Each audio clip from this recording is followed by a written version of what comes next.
Nama saya Siti Nur Fadilah, NIM 1903211000059. Kelas B di sini saya akan memaparkan mengenai olah data dan juga interpretasi data dari fungsi produksi Cobb-Douglas dan juga stokastik.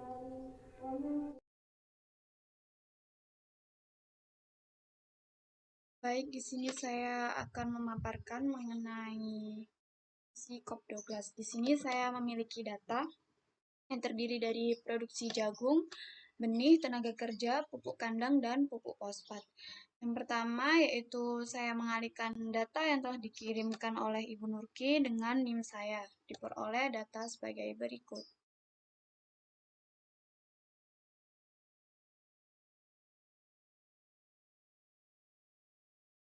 Kemudian langkah selanjutnya adalah mengopi data ini ke SPSS.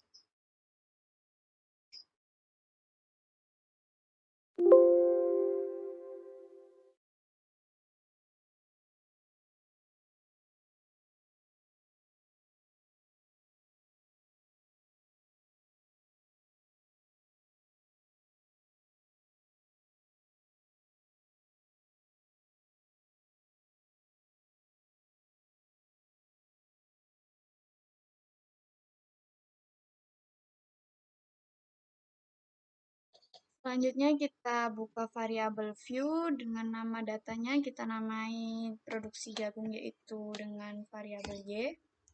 Lalu benih yaitu variabel X1 dan tenaga kerja adalah X2. Kita isi labelnya, yang pertama yaitu produksi jagung. Kemudian benih dan tenaga kerja. Tidak lupa di sini measure-nya kita ganti dengan scale.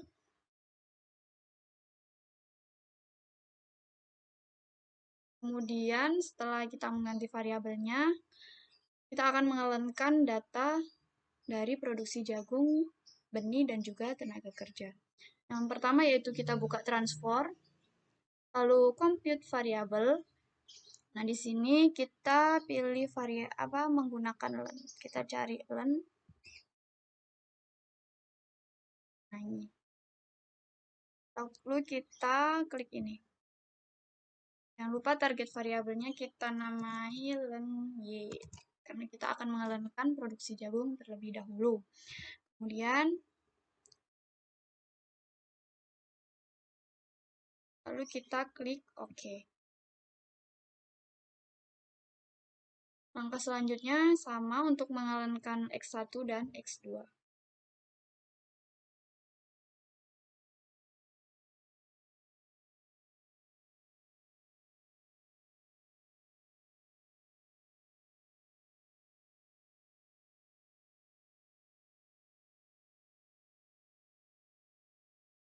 Kemudian len X2.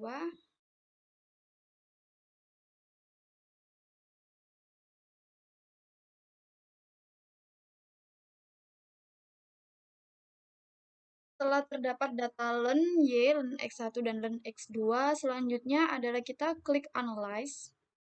Kemudian Regression. Kita pilih yang linear. Nah, di sini variabel dependent kita masukkan yang len Y. Kemudian untuk len X1 dan X2 kita masukkan di independent. Kemudian OK. Nah, berikut merupakan output dari fungsi Cobb-Douglas.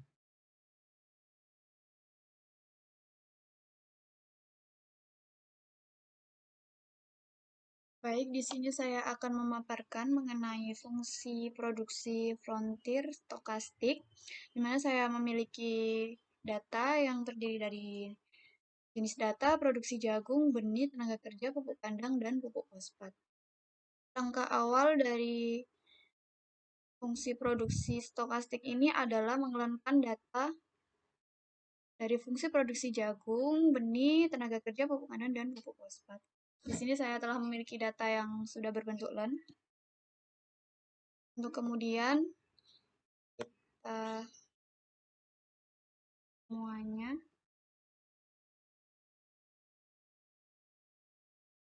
lalu kemudian copy, dan kita buka Excel yang baru, copy ke sini. Sebelum itu kita harus mengubah format selnya, yaitu menjadi 6 angka di belakang koma.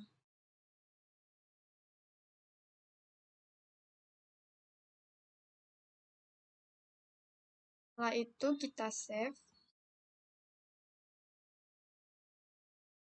Kita save di data frontier dengan format nama PPP dan format type-nya yaitu text MS-DOS.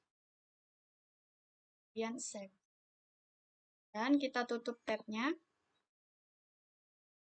Lalu kita buka sebelumnya kita ganti format teksnya menjadi DTA.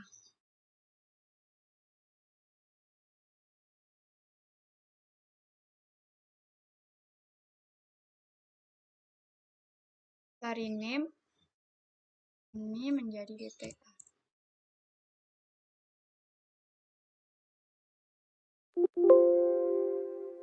Yes. Selanjutnya kita buka frontiernya.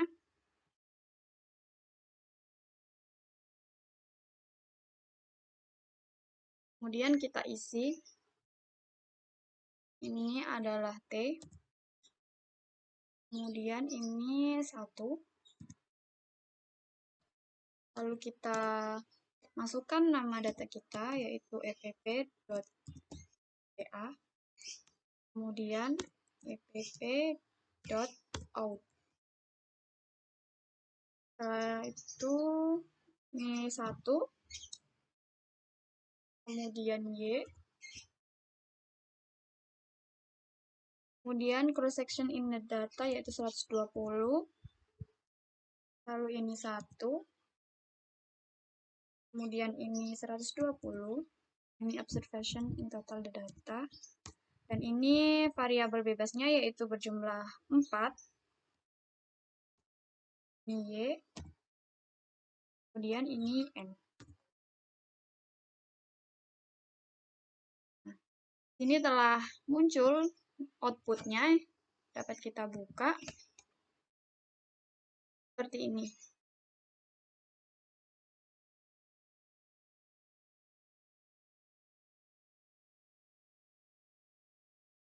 Kemudian langkah selanjutnya adalah interpretasi. Terima kasih. Baik, di sini saya akan mempresentasikan interpretasi dari hasil olah data. Yang pertama ada pendahuluan, di mana terdapat latar belakang dan tujuan. Latar belakang dari penelitian ini sebagai berikut. Jagung merupakan salah satu komoditas pangan utama di Indonesia. Hal ini dikarenakan jagung sebagai salah satu makanan pokok masyarakat Indonesia. Jawa Timur merupakan wilayah yang memberikan kontribusi produksi jagung. Menurut BPS, pada tahun 2017, produksi jagung di Jawa Timur mencapai lebih dari 6,3 juta ton. Meskipun begitu, produksi yang tinggi masih belum bisa mencukupi kebutuhan nasional akan komoditas jagung. Hal ini dapat dibuktikan dengan masih banyaknya impor jagung yang dilakukan oleh Indonesia. Oleh karena itu, petani harus mampu meningkatkan produktivitasnya dengan meningkatkan efisiensi produksi, sehingga produksi jagung meningkat dan mampu memenuhi kebutuhan nasional. Kemudian, untuk tujuan dari penelitian ini adalah yang pertama yaitu mengetahui faktor-faktor yang mempengaruhi produksi jagung di Madura, lalu mengetahui nilai elastisitas dan nilai produk maksimum produksi jagung di Madura, dan yang ketiga adalah mengetahui efisiensi petani jagung di Madura. Selanjutnya adalah analisis Cobb-Douglas, di mana terdapat tabulasi data dari produksi jagung di Madura. Kemudian ini merupakan tabulasi data produksi jagung di Madura yang sudah berbentuk clone. Nah, selanjutnya adalah hasil analisis data. Yang pertama yaitu hasil koefisien determinasi atau R-2. Berdasarkan pada tabel hasil uji determinasi dapat diketahui nilai dari adjusted R-square adalah sebesar 0,158 yang menunjukkan bahwa 15,8% variasi variabel dependen dapat dijelaskan oleh variasi variabel independen. Sedangkan sisanya yaitu 84,2% dijelaskan oleh variabel di luar model atau variabel yang tidak diteliti. Kemudian hasil uji F, yaitu berdasarkan pada hasil uji F dapat diketahui nilai F hitung lebih dari F tabel dengan tingkat probabilitas atau signifikansi adalah 0,000 kurang dari alfa. Sehingga dapat diartikan bahwa variabel independen yaitu benih dan tenaga kerja secara bersama-sama atau simultan berpengaruh terhadap jumlah produksi jagung. Kemudian hasil uji T di mana berdasarkan pada hasil analisis uji T diketahui model linear adalah sebagai berikut, yaitu len Q sama dengan len 4,028 ditambah 0,029 len X1 ditambah 0,337 len X2. Sehingga model fungsi produksi kubdo gas dari bersamaan di atas adalah Q sama dengan 56,148 X1 pangkat 0,029 X2 pangkat 0,337. Sehingga dapat diinterpretasikan sebagai berikut. Yang pertama yaitu nilai elastisitas variabel benih adalah 0,029 dan variabel tenaga kerja adalah 0,337. Sehingga nilai elastisitas modal adalah 0,029. Sedangkan nilai elastisitas dari variabel jam tenaga kerja adalah 0,337. Hal ini dapat dikatakan bahwa intensitas produksi jagung lebih bersifat padat tenaga kerja karena nilai elastisitas tenaga kerja lebih besar daripada elastisitas modal. Kemudian yang kedua yaitu nilai dari elastisitas produksi adalah 0,366 atau kurang dari 1. Sehingga dapat diartikan bahwa fungsi produksi jagung adalah bersifat decreasing return to scale. Lalu yang ketiga yaitu nilai konstanta adalah sebesar 56,148 yang berarti bahwa jika variabel independen yaitu benih dan tenaga kerja dianggap konstan sehingga produksi jagung akan bertambah sebesar 56,148. Kemudian yang keempat yaitu nilai koefisien variabel benih adalah sebesar 0,029 yang berarti bahwa jika benih ditambah sebesar 1%, maka output produksi akan bertambah sebesar 0,029%. Kemudian untuk yang terakhir yaitu nilai koefisien variabel dari tenaga kerja adalah sebesar 0,337 yang berarti bahwa jika tenaga kerja ditambah sebesar 1%, maka output produksi akan bertambah sebesar 0,337%. Selanjutnya yaitu nilai produksi maksimal dan elastisitas produksi. Interpretasi dari hasil fungsi produksi COP12 yaitu Q sama dengan 56,148 X1 pangkat 0,029 dan X2 0,0 pangkat 0,337. Diketahui bahwa V1 adalah RP1, V2 adalah RP4, dan P adalah 10 per kilogram, dan APP X1 sama dengan 5, APP X2 sama dengan 1. Dimana diketahui bahwa MR1 yaitu P sama dikali MPP dapatkan hasil sebesar 1,45. Kemudian yang MR2 yaitu 3,37, di mana produksi mencapai nilai maksimum dan keuntungan maksimum ketika MR sama dengan V. Sedangkan dari hasil analisis dapat diketahui bahwa nilai MR1 tidak sama dengan V1, begitupun pula pada MR2. Sehingga dapat disimpulkan untuk mencapai profit yang maksimum, input benih perlu ditambah dan input tenaga kerja perlu dikurangi. Selanjutnya adalah fungsi produksi COP12 Frontier Stochastic. Ini merupakan tabulasi data produksi jagung di Madura. Dan berikut adalah data produksi jagung di Madura yang sudah berbentuk len. Nah, hasil analisis data. Yang pertama adalah output frontier. Nah, yang selanjutnya adalah uji kode LR test. Diketahui bahwa LR test dari data ini adalah sebesar 0,6959 atau dapat dikatakan juga 6,959, di mana LR test ini digunakan untuk melihat adanya kasus inefisiensi di lapang dengan hipotesa H0 tidak ada kasus inefisiensi di lapang dan H1 terdapat kasus inefisiensi di lapang. Di mana diketahui bahwa nilai kode PALM dengan tingkat kesalahan sebesar 5% adalah 5,135. Berdasarkan tabel kode PALM, dapat diketahui bahwa nilai LR test adalah lebih besar dari nilai kode PALM. Hal ini berarti H0 diterima yang menyatakan bahwa tidak terdapat kasus inefisiensi di lapang. Selanjutnya adalah uji nilai gamma, di mana nilai T tabel dengan taraf kesalahan 5% adalah sebesar 1,98. Berdasarkan analisis yang telah dilakukan, diketahui bahwa nilai T hitung lebih besar dari T tabel, sehingga diartikan bahwa 90,46% error term disebabkan oleh inefisiensi teknis, sedangkan sisanya yaitu 9,54% disebabkan oleh risiko. Kemudian uji pengaruh dari masing-masing variabel. Yang pertama yaitu pada beda 1 diketahui bahwa nilai T hitung lebih kurang dari T tabel, sehingga dapat disimpulkan bahwa variabel benih tidak signifikan, yang berarti jika X1 dinaikkan sebesar 1%, maka output akan menurun sebesar 0,078%. Yang kedua yaitu pada beta 2 diketahui bahwa nilai alfa adalah 5%, sehingga diketahui T hitung lebih besar dari T tabel, sehingga dapat disimpulkan bahwa variabel tenaga kerja adalah signifikan, yang berarti jika X2 dinaikkan sebesar 1%, maka output akan meningkat sebesar 0,252%. Selanjutnya pada beta 3 diketahui bahwa T hitung lebih besar dari T tabel, sehingga dapat disimpulkan bahwa variabel pupuk kandang adalah signifikan, yang berarti jika X3 dinaikkan sebesar 1%, maka output akan menurun sebesar 0,352%.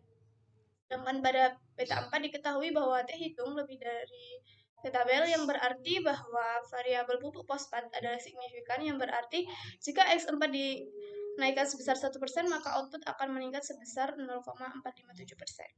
Kemudian adalah uji efisiensi.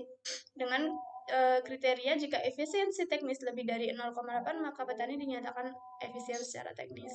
Berdasarkan pada data technical efficiency estimates, diketahui bahwa petani yang kegiatan produksinya telah efisien adalah petani 58, 62, 63, 65, 72, 75, 88, 94, 95, 96, 100, 112, 118, dan 120. Dan jika dilihat secara keseluruhan melalui mean efisiensi, yaitu sebesar 0,631, kegiatan produksi petani tidak efisien. Kemudian kesimpulan dan saran. Yang pertama adalah kesimpulan. Berdasarkan hasil olah data, yaitu kesimpulan yang pertama yaitu produksi jagung di Madura belum bisa menghasilkan profit yang maksimum, sehingga untuk mencapai profit yang maksimum input benih perlu ditambah dan input tenaga perlu dikurangi.